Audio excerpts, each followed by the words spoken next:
Mapagpalang araw! Welcome sa Tagalog Facts at Myths at Araw-Araw na Kaalaman by DJ Sean. Huwag kalimutang mag-like at subscribe para sa mga update araw-araw. Mapa science, news, technology, health at kung ano-ano pa. Hangad ko na may matutunan tayong lahat para lagi po tayong updated at aware sa mga bagay-bagay sa loob at labas ng ating bansa. Sabi nga nila, knowledge is power. Taong 2011 nang mangyari ang ating kwento ngayon sa Australia.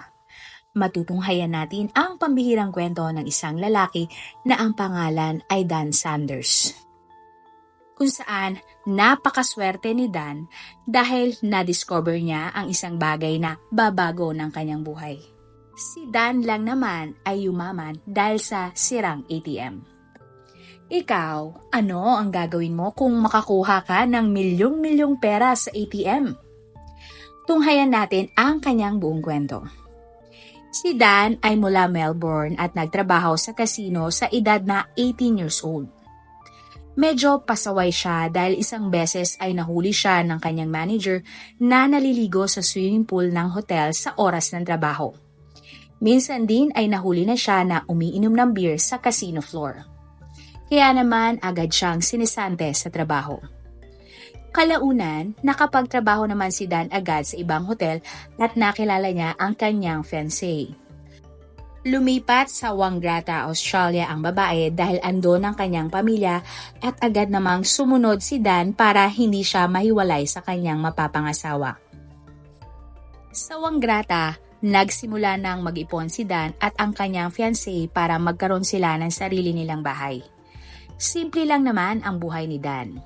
Sa umaga, siya ay waiter sa isang restaurant at pagdating sa hapon, siya naman ay isang bartender. Isang gabi, matapos ang kanyang shift sa bar, ay nag-aya siyang makipag-inuman sa kanyang kaibigan na si Mark sa isang bar sa syudad. Libre ni Mark ang unang bucket ng beer. Nang ito ay maubos, si Dan naman ang sasagot ng pangalawang bucket. Kaso pagtingin ni Dan sa kanyang wallet ay wala naman itong laman. Bandang 12:00 na ng hating gabi ng mga oras na iyon. Lumabas si Dan sa bar at naghanap ng ATM para mag-withdraw.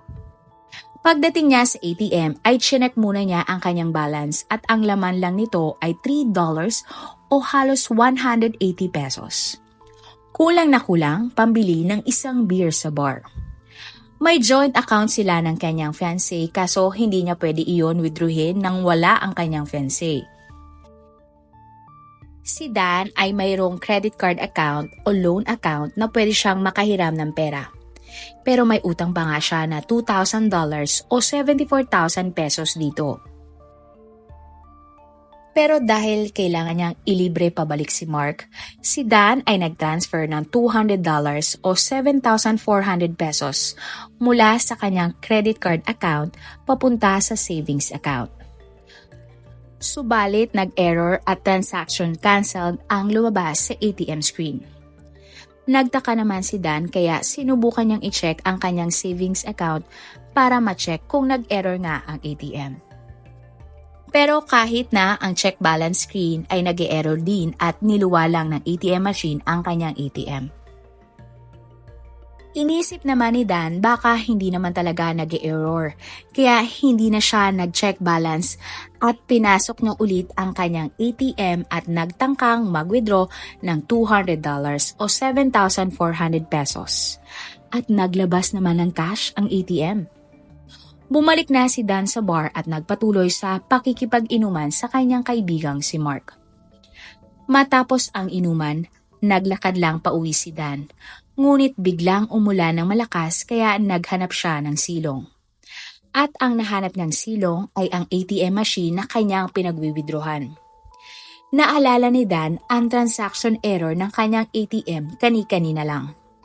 At naisip niya na subukan uling mag-withdraw. Chinek muna niya ang balance pero ayaw pa din itong mag-display sa screen.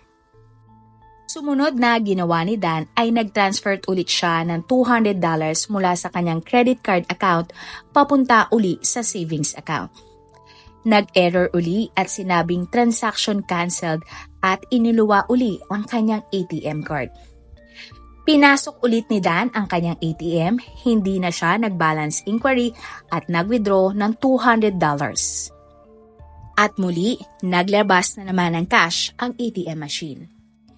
Hindi pa nakontento si Dan. Kahit alam niyang wala siyang pera sa kanyang ATM, sinubukan ulit ni Dan na mag-withdraw pero sa pagkakataong ito, nag-withdraw siya ng $400 o 15,000 pesos. Sa screen ng ATM, lumabas ulit ang error. Sinabi nitong transaction canceled ang transfer sa credit to savings account. At niluwa uli ang kanyang ATM. Kaya inulit na naman ni Dan ang kanyang ginawa. Pinasok ang kanyang ATM card, hindi na siya nag-balance inquiry at diretso withdraw sa kanyang savings account at naglabas ang machine ng instant 15,000 pesos na cash. Ginawa ulit ni Dan ang withdrawal. Sinubukan niyang mag-withdraw ng 20,000 pesos at 30,000 pesos. At sa parehas ng pagkakataon, error ang lumalabas sa screen ng ATM machine. At pag niluwa na ang kanyang ATM card, ibabalik niya ito sa machine at mag-withdraw ng instant cash. At agad na maglalabas uli ng pera ang ATM machine. Suma total, halos 73,000 sa pesos na cash ang hawak ni Dan na na-withdraw niya sa ATM. Take note, walang laman ang kanyang savings account. Gulat na gulat si Dan dahil may utang pa nga siya ng $2,000 sa kanyang credit card account. Kaya paano nangyari na nakakapag-withdraw siya ng pera kung ang kanyang credit limit lamang ay $2,500? Nang mga oras na iyon, pagod at nakainom na si Dan kaya hindi niya na iyon naisip pa masyado. Umuwi na lang siya at natulog agad. Pagising ni Dan kinabukasan at mayroon pa siyang hangover, inisip niya na panaginip lang ang na-withdraw niyang pera kagabi. Subalit nang tingnan niya ang kanyang wallet ay nandoon ang napakalaking pera. Ang daming tanong kung paano nangyari ito pero inisip na lang niya na nadadagdagan na naman ang utang niya sa bangko at kailangan niya itong bayaran. Nang sumunod na araw, bumili ng bagong ref si Dan at ginastos sa bar ang perang nakuha niya sa ATM. Kaunti na lang ang natirang pera at naisip ni Dan na isugal ito sa karera ng kabayo. Kapag nanalo siya, makakabayad na siya sa utang at may extra pa siyang pang-inom. Sa bar na pinagtatrabahuhan ni Dan ay mayroong tayaan ng karera o OTB machine. Nag-close na ang bar ng mga oras na iyon at tinaya niya ang natira niyang pera. Pero nang matapos ang karera ay natalo si Dan. Naubos na ang pera ni Dan at tumawag siya sa kanyang bangko para i-check ang kanyang account balance at lumabas nga na mayroon siyang negative $1,997 na utang. Pero nang tingnan niya ang kanyang bank statement, walang record ng transaksyon na mga ginawa niyang transfers at withdrawal na umabot nga sa $2,000. Hindi mapakali si Dan. Paano nangyari na siya ay may utang sa kanyang savings account pero walang transaction record o resibo kung paano siya nag-withdraw? Nakaisip si Dan ng teorya kung paano ito nangyari at nagplano nga siya na subukan ulit mag-withdraw. Bandang alas 12 ulit ng hating gabi, matapos isara ni Dan ang bar, pumunta siya ulit sa ATM machine kung saan siya huling nag-withdraw. Nag-check balance muna si Dan at ngayon ay gumana ito. Pinakita sa kanyang account na siya ay may utang sa kanyang savings account. Sa pagkakataong ito, lumabas na ang mga na-withdrawng ATM na utang ni Dan. Ginawa ulit ni Dan na mag-transfer ng pera sa kanyang credit card account papunta sa savings account sa halagang $1,000 at nag-error ulit at transaction canceled. At nang tingnan niya na ang kanyang savings account balance, ito ay naging negative $997 na lang. Imbis na negative $1,997 at nabawasan ito ng 1,000. Katumbas ng 1,000 na kanyang withdraw. Nag-transfer ulit si Dan ng $1,000 mula sa kanyang credit card account papunta sa kanyang savings account. Ganon uli, transaction canceled, pero nang tingnan niya na ang kanyang savings account, Bumalik sa positive $3 ang laman ng kanyang pera. Kung kanina ay negative 997 ang kanyang utang, ngayon ay parang nawala na ang kanyang utang at nagkaroon pa nga ng $3 ang laman ng kanyang pera. Sa madaling salita, lahat ng kanyang inutang sa mga nakalipas na ilang buwan ay nawalang parang bula. At ganon-ganon na lang ay bayad na ang utang ni Dan. Hindi mapakali si Dan kaya ito ay umuwi na. Kinabukasan, tumawag siya ulit sa kanyang bangko sa NAB o National Australian Bank para tanungin ang kanyang account balance at sinabi nga na meron siyang $3 sa kanyang account. Buong araw hanggang gabi tumawag si Dan sa bangko at hindi na bago ang kanyang account balance. Pero lumipas ulit ang isang araw at tumawag siya ulit sa bangko at na-update na ang kanyang balanse at mayroon na naman siyang utang na negative $3,997. Pero pagdating sa statement ng kanyang account, wala pa rin transaction history o record ng mga transfers at withdrawals na kanyang ginawa. At dito na nabuo ang teorya ni Dan. Paano lahat nangyari iyon? Napagtanto ni Dan na sa tuwing alas 12 hanggang alauna ng hating gabi, ang ATM machine ay naka-standby mode. Sa madaling salita, gumagana ang ATM, pero ang credit card account ay hindi konektado sa main banking network. Anumang transfer na mangyari ay automatic na maa-approve at mapupunta kung saang account mo ito gustong i-transfer. Pwede kang mag-transfer hanggang 6 digits. Pero may malaking problema dahil anumang transaksyon na mangyari sa hating gabi ay sa susunod na araw ito ay magre-reflect sa iyong account. Kaya kung matatandaan nyo, nakapag-transfer si Dan ng pera mula sa credit card account papunta sa kanyang savings account. Nakakapag-withdraw siya ng pera kahit lagpas na sa kanyang credit limit, pero matapos ang isang araw ay isa-summarize ito ng banking system.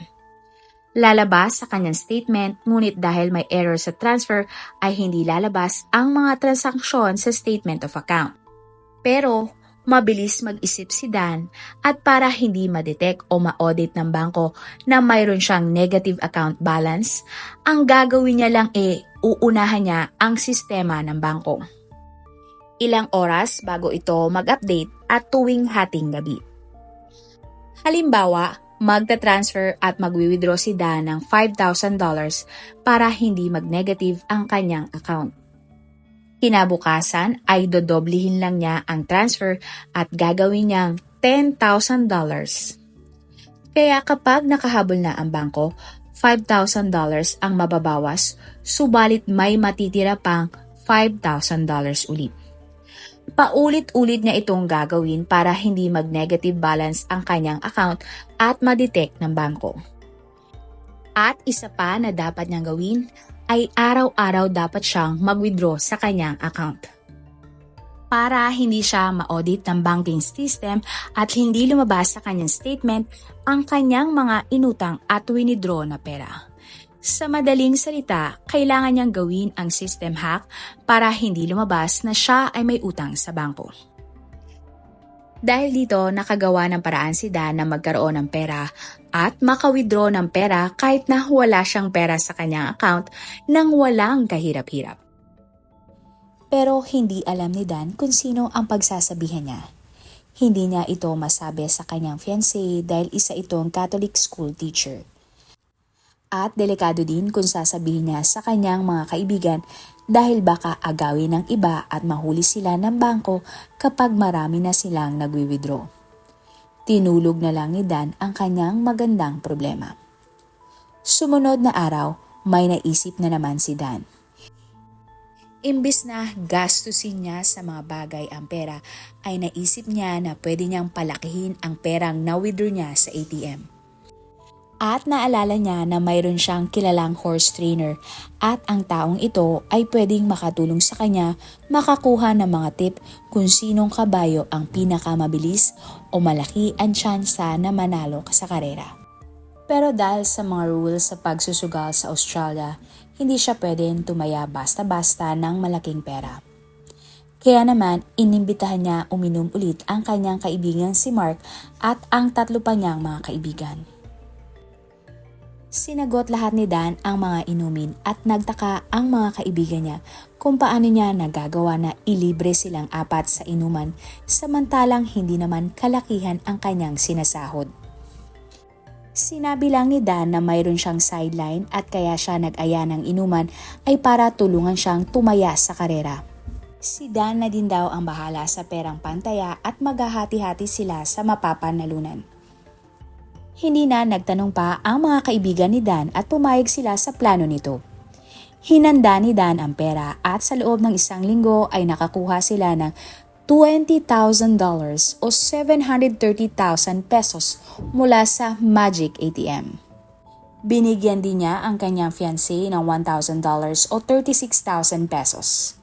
Sagot naman ni Dan ang lahat ng inumin ng kanyang mga kaibigan tuwing tumataya sila sa karera. At patuloy ang pagwi-withdraw ni Dan tuwing hating gabi. Paminsan-minsan ay nananalo si Dan at ang kanyang mga kaibigan ng $2,000 o 73,000 pesos. Pero mas marami ang talo nila at madalas ay umaabot ito ng $5,000 o 180,000 pesos. Umabot na nga sa 1.5 million pesos ang tinaya ng grupo ni Dan sa karera. Pero syempre, madali lang ito nababawi ni Dan dahil nakaka-withdraw siya ng malaking pera sa tila Magic ATM. Hanggang sa isang araw, pinatawag si Dan ng kanyang boss sa opisina. Sa opisina ay nandun din ang mga taga-TAB o taga-pamahala ng tayaan sa karera. Sinabi nila kay Dan na ang halaga ng tinataya niya sa isang gabi ay nagkakahalaga ng halos 1.5 million pesos. Sobrang laki nito at hindi pangkaraniwan dahil lagpas na ito sa average bets o taya na nakukuha nila sa isang buwan. Ibig sabihin, kung nanalo si Dan ng gabing iyon ay walang pera ang tayaan o OTB para bayaran siya. Dito na nalaman ng boss ni Dan na pagkatapos pala niyang isara ang bar ay hindi pala umuwi si Dan agad. Sa halip ay papupuntahin niya ang kanyang mga kaibigan, manonood sila ng karera, iinom at tataya sa betting machine. Kaduda-duda din kung saan nakukuha ni Dan ang pera samantalang siya ay isang bartender lamang. At natatakot nga ang kanyang boss na baka kung anong illegal pa ang ginagawa ni Dan. Dahil sa mga nalaman ng boss ni Dan ay agad siyang sinisante. Hindi na rin siya pwedeng magtrabaho sa kahit anong OTB ng isang taon. At dahil malit lamang ang bayan ng Wanggrata, kumalat ang balita at di katagalan ay nalaman ito ng fiancé ni Dan. Agad na nakipag-break ang kanyang fiancé at ang masakit pa nito ay sa text lang nakipaghiwalay ang babae. Ayaw madamay ng fiancé ni Dan sa kung anumang problema ang kanyang kinakaharap. 4 na taon na relasyon ang nasayang lang at ang pangarap na bahay ni Dan ay nawala na din. Sobrang nalungkot si Dan dahil tila nawala ang lahat sa kanya. Kinausap niya si Mark at sinabi niya kung paano siya nagkakaroon ng maraming pera. Si Mark naman ay kalma lang at sinabi kay Dan na wala siyang balak pag-interesan ang ATM glitch o ATM magic na ginagawa niya. Pero kung aayain daw siya para sa inuman at kung anumang libre ito ay sasama siya bilang kaibigan ni Dan. Kaya naman nagpa siya si Dan na umalis sa Wanggrata at pumunta sa Melbourne. Kasama niya si Mark at sila nga ay nag-check-in sa isang magandang hotel at magandang kwarto ang kanilang binook. Nagustuhan ni Dan ang pakiramdam na may pera at komportableng pamumuhay. Kaya naman sa sumunod na 3 araw ay walang ginawa si Dan at Mark kung hindi magsugal ng magsugal sa casino. Wala silang pakialam kahit matalo sila dahil kaya naman nilang withdrawin ito mula sa ATM. At dito na nadiskubre ang bagong loophole o glitch ni Dan sa ATM. Nalaman ni Dan na kaya niyang pondohan o transferan ng pera ang kanyang credit card account. Mas mataas ang transfer limit kapag sa credit card account nag-transfer at pagkatapos nito ay gagamitin ni Dan ang internet banking para mag-transfer naman ng pera papunta sa kanyang savings account at ma-withdraw. Ibig sabihin, mas malaking pera ang ma-withdraw ni Dan. Ang pinakamaganda pa dito ay kahit sa ATM ng bangko niya, pwede niyang gawin ang ATM glitch. Sa Wanggrata kasi, isang ATM machine lang ang kinukuhanan ng pera ni Dan. Pero simula nang mapunta siya sa Melbourne ay nakaka-withdraw siya kahit sa ang ATM ng kanyang bangko. Kalaunan ay kailangan nang umuwi ni Mark dahil may trabaho pa siya. Dito na tinawagan ni Dan ang isa pa niyang kaibigan na pangalanan na lang nating Jason. Pinakita ni Dan kay Jason ang ATM glitch kung saan nakakapag-transfer siya ng $100,000 o 3.6 million pesos mula sa kanyang credit card account papunta sa savings. Agad na niyaya ni Dan si Jason na magsugal sa casino para mapalago ang kanilang pera. Nanalo si Dan ng $40,000 o 1.5 million pesos. Kaso nilimitahan ng casino ang taya niya sa $1,000 na lamang. Pinigilan ni Jason si Dan at sinabi na bakit niya inuubos ang pera niya sa pagsusugal. Di hamak na mas maraming beses siyang matatalo sa sugal kaysa manalo. Kung kaya naman daw ni Dan na mag-magic ng 6 digits na pera sa kanyang ATM gabi-gabi. Bakit hindi na lang niya ito gastusin at gawin ang kahit ano niyang gustong gawin? Tinalo pa niya ang nanalo nga sa loto. Kaya naman sa sumunod na araw at 5 buwan ay ginawa ni Dan ang kanyang gustong gawin. Kasama niya ang kanyang mga kaibigan na si Jason, Mark at 2 pang iba pa. Bahala na kung mahuli siya at makulong sa kanyang gagawin, ang importante ay masaya siya. Ang mga sumusunod ay ang mga sinasabing ginawa ni Dan sa perang kanyang nawi-withdraw sa Magic ATM. Una, gabi-gabi ay nagpa-party si Dan sa bar at kasama ang kanyang mga kaibigan. Madalas sagot ni Dan ang drinks at lahat ng tao sa bar at mga penthouse suites. Basta-basta namimigay ng pera si Dan sa mga di niya kakilalang tao. Papasok siya sa mga luxury brand stores at uubusin lahat ng tinda. Hatid at sundo siya ng limousine. Nagbibigay ng libong-libong tips sa mga waiter. Binabayaran ni Dan ang student debt ng kanyang mga kaibigan. Isang babaeng kaibigan ni Dan ang tinupad niya ang pangarap na pumunta ng Paris at mag-aral ng French sa isang university. Sinagot niya ang pamasahe ng kanyang kaibigan, tuition fee at mga damit nito. May nakausap siya na foreigner na mag-asawa sa isang restaurant at pangarap nga nila na magbakasyon sa Hawaii. Pero sa Australia lang sila dinala ng kanilang budget. Kaya naman sinagot ni Dan ang pamasahe at accommodation na mag-asawa para magbakasyon sa Hawaii.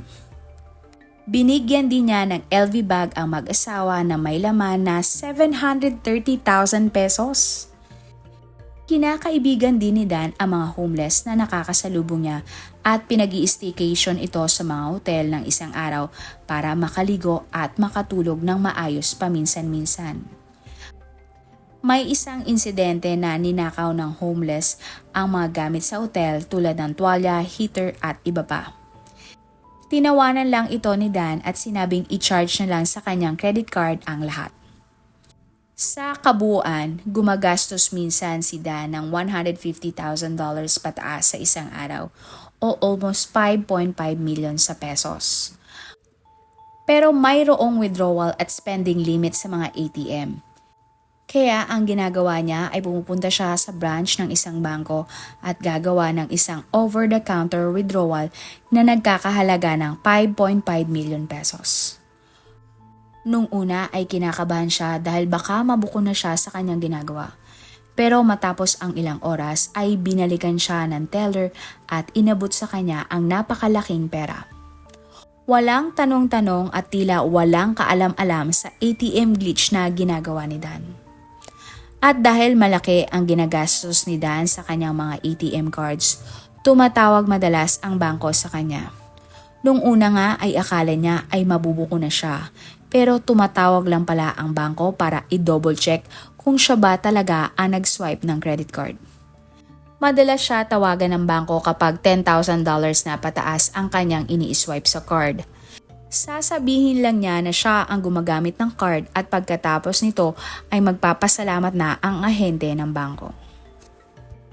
Tumatawag din sa kanya ang bangko kapag nagtatransfer siya ng napakalaking pera. Minsan ay nagtransfer siya ng $900,000 o 32 million pesos. Agad na tumawag ang bangko para kumpirmahin kung siya ba ang gumawa ng transaksyon at pabiru pang sasabihin ni Dan na baka lasing siya nang ginawa niya iyon. Magpapasalamat lang uli ang ahente at ibababa ang telepono kapag na-confirm ni Dan na siya ang gumawa ng transaksyon. Alam din ni Dan na kapag siya ay niloloko na ng tao. Sa una ay bibigyan niya ng pera ang tao pero pagkatapos nito ay sasabihin niya sa hotel na wag nang papasukin ang taong yun. Oo, tama ka ng rinig. Sa hotel tumitira si Dan dahil sobrang dami ng kanyang pera. Para hindi siya paghinalaan at tuloy-tuloy ang kanyang ligaya, sinasabi ni Dan at ng kanyang mga kaibigan na sila ay nagtatrabaho sa finance, industry at mga stockbrokers. Sinisigurado din ni Dan na hindi siya papalya ng isang araw sa pag-withdraw ng ATM machine. Dahil kapag nagminti siya ng isang araw ay magne-negative balance ang kanyang account at siguradong mau-audit ito ng bangko dahil sa sobrang laki ng halaga. Patuloy lang ang pag-withdraw at gastos niya ng pera. Kung ano-ano ang pinagagawa niya sa mga taong nakakasalumuha niya. Minsan, sinabihan niya ang isang tao na bibigyan niya ito ng malaking pera kapag kinuha niya ang bola sa roulette habang naikot ito. O kaya naman kailangan magpanggap na mag-asawa ang dalawang taong hindi magkakilala para sa halagang 18,000 pesos. Lahat ng klase ng tao ay kinakausap at binibigyan ng pera ni Dan kasama na dito ang mga turista. Nililibre niya ito ng tour at party sa hotel. Araw-araw ay halos nakayugo-boss din na damit si Dan at ang mga kasama niya. Minsan ay sinagot niya ang bill ng lahat ng mga tao sa restaurant at tinanong siya ng waitress kung siya ba ang pinakamayamang tao sa Australia. Sumagot naman si Dan na siya ay ikapitong pinakamayaman sa kanilang bansa. Gumagamit din ng helicopter si Dan para lang pumunta sa iba't ibang building sa Melbourne. Isa sa mga pinakamalaking gastos ni Dan ay nang siya ay nag-private jet kasama ang kanyang mga kaibigan. Pumunta sila sa isang private island malapit sa Bali, Indonesia at tinatayang umabot sa 3.3 million pesos ang binayad niya para lang sa pamasahe. Pero ang pinakamalupit na ginawa ni Dan sa kanyang pera ay nagpa-party siya sa mga empleyado ng bangko ng NAB malapit sa head office nito sa Melbourne. Ang bangko na ninanakawan niya ng pera. Nagpa-party si Dan bilang isang pasasalamat dahil malaki ang naitulong nito sa kanya. Halos 600 na katao ang dumalo sa party at wala ni isa sa kanila ang nagtaka o nag-abala na kilalanin si Dan. At alamin din kung saan nanggagaling ang kanyang pera. Pero tulad nga ng kasabihan, lahat ng masasayang bagay ay may katapusan. Nangyari ito kay Dan ngunit sa paraan na hindi nyo maiisip. Buwan na nga ang lumipas simula nang mag-party at bumili ng kahit ano si Dan. At isang beses nga ay nagising ito sa isang hotel penthouse at napaisip. Tila nakokonsensya siya sa kanyang ginagawa. Iniisip niya na anumang oras ay hindi gagana ang ATM glitch at tatawag ang bangko at kakasuhan siya at aarestuhin. Araw-araw ay naging ganito ang pakiramdam ni Dan at nagkaroon siya ng anxiety. Tuwing tatawag ang bangko ay kinakabahan na siya at kahit ay tatanungin lang pala siya kung siya ba ang gumawa ng isang transaksyon. Hindi na kinaya ni Dan at araw-araw na siyang puyat at hindi makatulog. Matapos ang 5 buwan, ginupit na ni Dan ang kanyang mga ATM cards. Tinawag ang mga kaibigan at sinabing titigil na siya sa kanyang gawain. Binigyan sila ni Dan ng huling pagkakataon na mag-transfer ng kahit magkano sa kanilang mga personal account gamit ang online banking account ni Dan.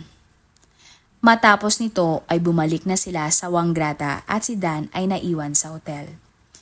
Hindi na sinabi ni Dan kung magkano ang inabot ng mga transfers sa kanyang mga kaibigan. Natulog na si Dan at sa unang beses ay hindi ito nag-withdraw at nag-party simula nang mag-umpisa ang kanyang kasiyahan. At dahil nga dito, nag-reflect sa kanyang bank account ang negative 1.6 million o 59 million pesos na utang niya sa bangko. Kinabukasan, lumipat si Dan sa murang hotel, dala-dala ang natitirang 3 million pesos. Pagkatapos noon ay tumawag siya sa NAB at inireport ang ATM glitch na kanyang ginagawa. Ang sinabi lang sa kanya ng ahente sa kabilang linya ay pulis na ang may hawak ng kanyang kaso at sira na nga daw ang buhay ni Dan dahil sa kalokohan na kanyang ginawa.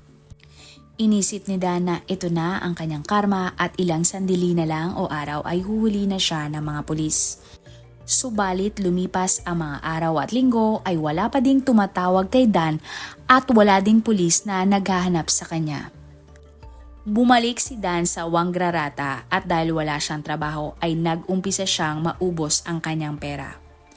3 buwan na ang lumipas pero wala pa ding nangyayari. Hanggang sa lumipas ang 1 taon ay wala pa ding pumupuntang mga pulis at tumatawag na bangko kay Dan. Ang 1 taon ay naging 3 taon pa. Hindi makapaniwala si Dan na $1.6 million o 60 million pesos ang ninakaw niya sa ATM pero walang kaso o parusa sa kanya. Hindi matahimik si Dan dahil kinakain na siya ng kanyang konsensya. Nagpasya si Dan na kung hindi siya huhulihin ng bangko at ng mga pulis ay lalapit na siya sa media. Taong 2014 nasa Queensland si Dan at bumalik sa trabahong bartender. 3 taon na ang lumipas simula nang gawin ni Dan ang ATM glitch at nakakuha ng halos $2 million sa bangkong NAB, ang isa sa pinakamalaking bangko sa Australia.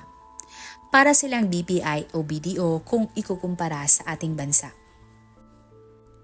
Hanggang sa hindi na nga kinaya ng konsensya ni Dan ang kanyang ginawa at kinontak ang isa sa pinakamalaking newspaper sa Australia, ang Sydney Morning Herald.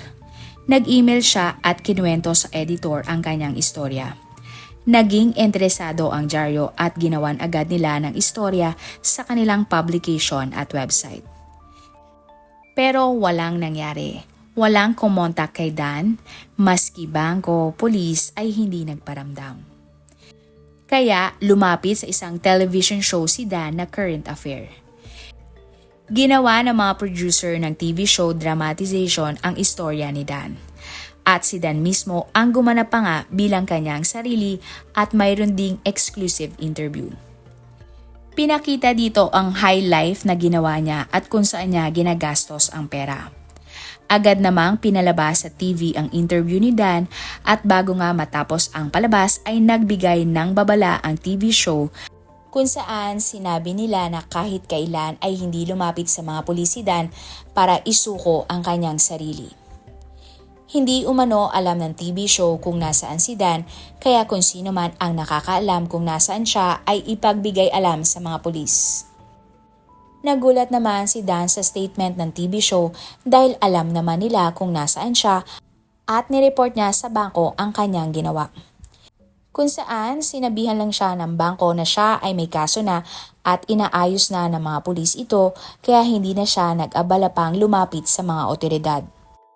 Sinabi din ng kanyang nakausap na mula taga-bangko na si Dan ay may warrant of arrest na.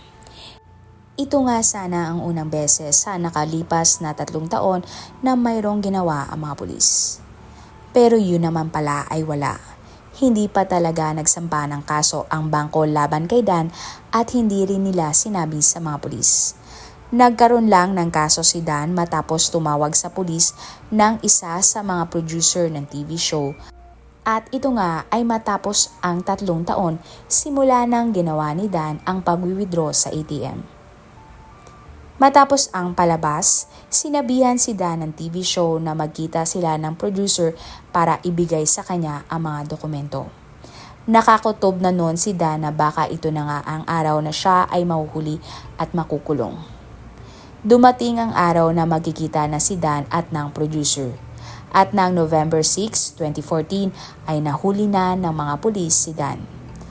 Kasabay ng kanyang pagkaaresto ay madami ding reporter at cameraman. Pinalabas sa live TV na sa wakas ay nahuli na siya na isang notorious scammer. Pero ang totoo ay halos 3 taon nang nag-aantay si Dan na siya ay mahuli at managot sa batas. Si Dan ay kinasuhan dahil sa inamin niya ang kanyang pagkakasala. Walang ebidensya ang mga pulis pero sapat na ang pag-amin niya para kasuhan siya ng fraud. Nakapagpiyansa naman agad si Dan. At dumating nga ang trial ng kanyang kaso at gulong-gulo si Dan. Ang tanging pinakitang ebidensya lang sa kanya ay ang mga bank statement na nagkakahalaga ng ilang libo lamang at pagpiplay ng kanyang TV interview. Suma total, kinasuhan lang si Dan ng fraud ng halagang $250,000 o 9 million pesos. Malayong malayo sa $1.6 million o 59 million pesos na nakuha niya mula sa ATM glitch. Wala ding alam ang judge sa kaso ni Dan. Sa huli, binigyan si Dan ng parusa ng 1 taong pagkakulong sa isang maximum security prison. Pinatawan din si Dan ng 18 months na community service at inutusan na bayaran ang ninakaw niyang pera na halagang $250,000 lamang. May 2016, matapos ang 1 taon sa kulungan ay nakalaya na si Dan at ginawa naman ang community service. Paglabas niya sa kulungan ay nagbigay siya ng interview sa iba't ibang TV at dyaryo sa Australia. Sa ngayon ay caregiver sa umaga si Dan at nagtatrabaho sa restaurant sa gabi. Hindi niya mabayaran na maayos ang bangko dahil magkano lamang ang kanyang kinikita. Kasalukuyang gumagawa ng libro si Dan tungkol sa ATM glitch at kung ano ang ginawa niya sa perang nakuha.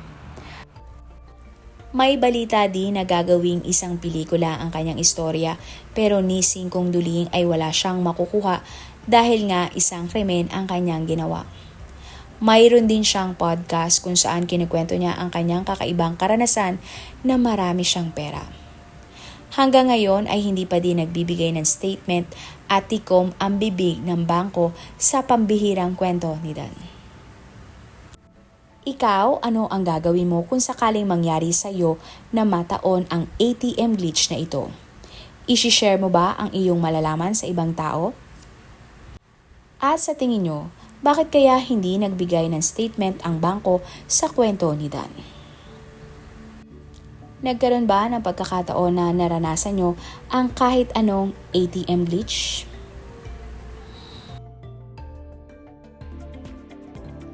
Tagalog Facts at Myths at Araw-Araw na Kaalaman by DJ Sean. Huwag kalimutang mag-like at subscribe para sa mga update araw-araw. Mapa-science, news, technology, health at kung ano-ano pa. Hangad ko na may matutunan tayong lahat para lagi po tayong updated at aware sa mga bagay-bagay sa loob at labas ng ating bansa. Sabi nga nila, knowledge is power.